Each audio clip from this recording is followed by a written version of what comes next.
கர்த்தருடைய பரிசுத்த நாமத்திற்கே மகிமை உண்டாவதாக. இந்த சின்ன செய்தியின் வேளையிலே நான் உங்களை வாழ்த்துகிறேன். அருமையானவர்களே, இந்த நாள் செய்தியின் தலைப்பு தைரியமாயிருங்கள்.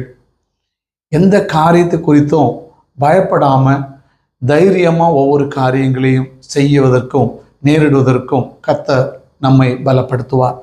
வேதத்திலிருந்து ஆதார வசனமாக எபிரெயர் 10வது அதிகாரம் 35வது வசனத்தை வாசிக்கிறேன். ஆகையால் மிகுந்த பலனுக்கு ஏதுவான உங்கள் தைரியத்தை விட்டுவிடாதிருங்கள். அருமையானவர்களே, தைரியமாய் ஒவ்வொரு காரியங்களை செய்யும்போது நீங்கள் தேவனுடைய சித்தத்தின்படி செய்ய தவறாத பிள்ளைகளாக காணப்படுவோம்.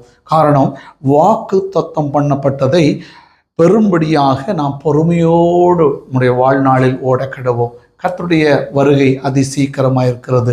கர்த்தர் உங்களை தைரியமாக